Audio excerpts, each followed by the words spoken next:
ৰাজ্যত পুৱাই এক হৃদয় বিদাৰক ঘটনা এতিয়া সংঘটিত হৈছে অগ্নিদগ্ধ হৈ কৰুণ মৃত্যুক এগৰাকী মহিলাই সাৱটিলে জুইত সম্পূৰ্ণৰূপে এটা বাসগৃহ জ্বলি চাৰখাৰ হয় আৰু তাৰ ভিতৰত থকা এগৰাকী মহিলা এতিয়া এনেদৰে অগ্নিদগ্ধ হৈ মৃত্যুক সাৱটিবলগীয়া হয় এই মুহূৰ্তৰ গুৰুত্বপূৰ্ণ খবৰ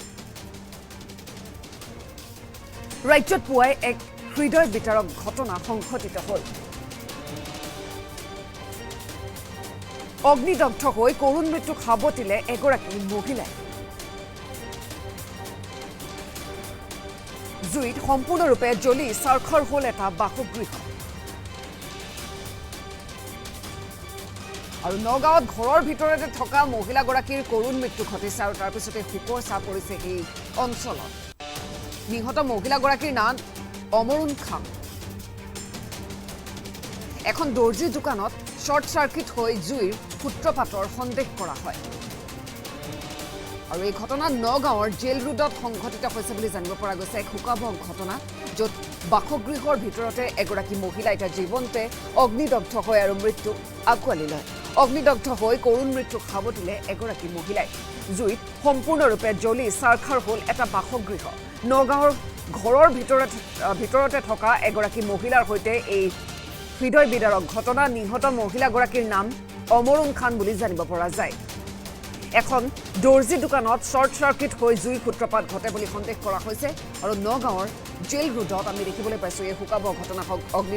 সংঘটিত হৈছে য'ত জীৱন্তে অগ্নিদগ্ধ হৈ মৃত্যুক আঁকোৱালি লয় এগৰাকী মহিলাই ৰাজ্যত আমি পুৱাৰ ভাগতে ঘটিছে এই ঘটনা য'ত দেখিবলৈ পাইছোঁ এগৰাকী মহিলাই জীৱন্তে অগ্নিদগ্ধ হৈ আৰু মৃত্যুক আঁকোৱালি ল'বলগীয়া হয় হৃদয় বিদাৰক ঘটনা অগ্নিদগ্ধ হৈ কৰুণ মৃত্যুক সাৱটিলে এগৰাকী মহিলাই জুইত সম্পূৰ্ণৰূপে জ্বলি চাৰখাৰ হ'ল এটা বাসগৃহ নগাঁৱত ঘৰৰ ভিতৰতে থকা মহিলাগৰাকীৰ কৰুণ মৃত্যু ঘটিছে বুলি জানিব পৰা যায় নিহত মহিলাগৰাকীৰ নাম অমৰুণ খান আৰু এখন দৰ্জী দোকানত শৰ্ট সাৰ্কিট হৈ জুই সূত্ৰপাত ঘটে আমি দৃশ্যাংকতে ক'ব বিচাৰিম নগাঁও জেল ৰোডত এই হুকাবহ ঘটনা সংঘটিত হৈছে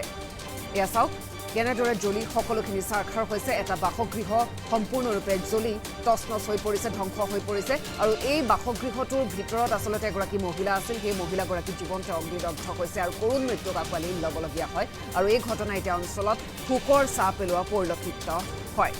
অগ্নিদগ্ধ হৈ কৰুণ মৃত্যুক সাৱটিলে এগৰাকী মহিলাই জুইত সম্পূৰ্ণৰূপে জ্বলি চাৰখাৰ হ'ল এটা বাসগৃহ নগাঁৱত ঘৰৰ ভিতৰতে থকা মহিলাগৰাকীৰ সৈতে ঘটিল এই হৃদয় বিদাৰক ঘটনা আৰু নিহত মহিলাগৰাকী অমৰুণ খান বুলি জানিব পৰা গৈছে এখন দৰ্জী দোকানত শৰ্ট সাৰ্কিট হয় আৰু তাৰ পিছতে এই জুইৰ সূত্ৰপাত ঘটে বুলি বৰ্তমানলৈকে সন্দেহ কৰা হৈছে নগাঁৱৰ জেল ৰোডৰ আমি পৰিৱেশ আপোনালোকক দেখুৱাই আছোঁ সকলো জ্বলি এতিয়া চাৰখাৰ হৈ পৰিছে আৰু এই বাসগৃহটোৰ ভিতৰত থকা এগৰাকী মহিলা এতিয়া অগ্নিদগ্ধ হৈছে আৰু কৰুণ মৃত্যুক আঁকোৱালি ল'বলগীয়া হয় যাৰ ফলত এই অঞ্চলত এতিয়া হুকৰ চাহ পৰা পৰিলক্ষিত হয় জুইত সম্পূৰ্ণৰূপে জ্বলি চাৰখাৰ হ'ল এটা বাসগৃহ নগাঁৱৰ জেল ৰোডত আমি দেখিবলৈ পাইছোঁ এই হৃদয় বিদাৰক ঘটনা অগ্নিদগ্ধ হৈ কৰুণ মৃত্যুক এগৰাকী মহিলাই সাৱটি ল'বলগীয়া হয় অকাল মৃত্যুক এতিয়া আঁকোৱালি লৈছে জুইত সম্পূৰ্ণৰূপে জ্বলি চাৰখাৰ হৈছে এই বাসগৃহটো নগাঁৱত ঘৰৰ ভিতৰতে মহিলাগৰাকী আছিলে যেতিয়া জুই সূত্ৰপাত ঘটিছিল আৰু তাৰ পিছতে জীৱন্তে অগ্নিদগ্ধ হৈছে বুলি জানিব পৰা গৈছে আৰু এই ঘটনা এতিয়া সকলোকে কন্দুৱাই থৈ গৈছে বা সেই অঞ্চলত হুকৰ চাহ পেলাইছে বুলি আমি ক'ব লাগিব যিহেতু এয়া দেখিবলৈ পাইছে ঘৰৰ অৱস্থা কি যিহেতু জ্বলি সকলোখিনি চাৰখাৰ হৈছে আৰু জুই সূত্ৰপাত ঘটিছে এখন দৰ্জী দোকানৰ পৰা বুলি সন্দেহ কৰিছে কিন্তু বৰ্তমানলৈকে জানিব পৰা হোৱা নাই কি কাৰণত অগ্নি সংযোগ হ'ল আৰু প্ৰকৃত কাৰণ এয়ে হয়নে নহয় যিহেতু এগৰাকী মহিলা এতিয়া কৰুণ মৃত্যুক আঁকোৱালি ল'বলগীয়া হৈছে ঘৰৰ ভিতৰতে আছিল মহিলাগৰাকী আৰু হঠাৎ জুইৰ সংযোগ ঘটাৰ ফলত মহিলাগৰাকীয়ে এতিয়া মৃত্যুক আঁকোৱালি লৈছে যাৰ ফলত অঞ্চল জুৰি হুকৰ চাহ ৰাজ্যত পুৱাৰ ভাগতে আমি দেখিবলৈ পাইছোঁ এই হৃদয় বিদাৰক ঘটনা অগ্নিদগ্ধ হৈ কৰুণ মৃত্যুক সাৱটিলে এগৰাকী মহিলাই জুইত সম্পূৰ্ণৰূপে জ্বলি চাৰখাৰ হ'ল এটা বাসগৃহ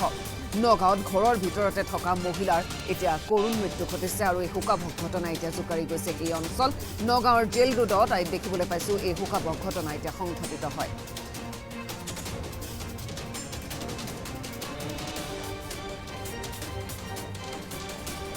আমাৰ ওচৰত মন্তব্য আছে মন্তব্য শুনাই ল'ব বিচাৰিছোঁ ৰাতিপুৱাৰ পৰত বাহিৰত ল'ৰা এজনে চিঞৰিলে ল'ৰাজন ইয়াতে আছে সৰু ল'ৰা জুই জুই বুলি উঠি ওলাই আহোঁতে দেখোঁ আমাৰ মানে বাহিৰলৈ ওলাবই নোৱাৰি এনেকুৱা পজিশ্যনটো সন্মুখৰ সম্পূৰ্ণ কাঠবিলাক জ্বলি আছে তাৰপিছত মাহীক লৈ মই মানে ওলাইছোঁ মাহীয়ে মানে জুইৰ তাপত নোৱাৰি ভিতৰত সোমাই পালেঙৰ তলত গ'ল, কৈছে মই পালেঙৰ তলত আছোঁ, তই বাহিৰত যা মাত মানুহ। তেতিয়া মই আহিম, আমাৰ ল'ৰাকেইটা থাকে তাহাঁতক মাতিলোঁ, গ'ল পানী চানী মাৰিছে, তাৰপাছত মানে এই ঢুকাল। অমৰুণ খাতুন। সন্ধিয়াত ইলেক্ট্ৰিকৰ পৰা। বস্তুটো নাই বুলিবই পাৰি, একো এইটো কওঁ মই অনুমান কৰিব নোৱাৰি। Jail road. মহম্মদ ইদুল হুছেইন। অমৰুণ খাতুন। 54। নাই নাই, মোকে তুলি তালি ডাঙৰ দীঘল কৰিছিলে, মোৰ মা দেউতা নাছিল। হয়, ৰাতিপুৱা 5টা মানত জুই লাগিছে, পুৰা ভয়ানক ৰূপ লৈ লৈছে জুইটোৱে। মানে আমিতো মানে ইমান আতংকি হৈ গৈছোঁ, লগে লগে ফায়াৰ ব্ৰিগেডক ফোন কৰোঁতে কিন্তু তেখেতলোকে হেৰি কৰিছে, লগে লগে আহিলে 10-15 মিনিটৰ পিছত আহি তেখেতক হেৰি বহুতখিনি সহায় কৰিছে আমাক। এতিয়া শ্বৰ্ট চাৰ্কিট বুলিয়ে কৈ আছে যে তেখেতে আছিলে যোন মানে ধৰক ঘৰৰ অ'নাৰজন, তেখেতে কৈছে শ্বৰ্ট চাৰ্কিট হৈছে বুলি। ৰাতিপুৱা 5টা মানত জুই লাগিছে, পুৰা ভয়ানক ৰূপ লৈ লৈছে জুইটোৱে। মানে আমিতো মানে ইমান আতংকি হৈ গৈছোঁ, লগে লগে ফায়াৰ ব্ৰিগেডক ফোন কৰোঁতে কিন্তু তেখেতলোকে হেৰি কৰিছে, লগে লগে আহিলে 10-15 মিনিটৰ পিছত আহি তেখেতক হেৰি বহুতখিনি সহায় কৰিছে আমাক। এতিয়া শ্বৰ্ট চাৰ্কিট বুলিয়ে কৈ আছে যে তেখেতে আছিলে যোন মানে ধৰক ঘৰৰ অ'নাৰজন, তেখেতে কৈছে শ্বৰ্ট চাৰ্কিট হৈছে বুলি। ৰাতিপুৱা 5টা মানত জুই লাগিছে, পুৰা ভয়ানক ৰূপ লৈ লৈছে জুইটোৱে। মানে আমিতো মানে ইমান আতংকি হৈ গৈছোঁ, লগে লগে ফায়াৰ ব্ৰিগেডক ফোন কৰোঁতে কিন্তু তেখেতলোকে হেৰি কৰিছে, লগে লগে আহিলে 10-15 মিনিটৰ পিছত আহি তেখেতক হেৰি বহুতখিনি সহায় কৰিছে আমাক। এতিয়া শ্বৰ্ট চাৰ্কিট বুলিয়ে কৈ আছে যে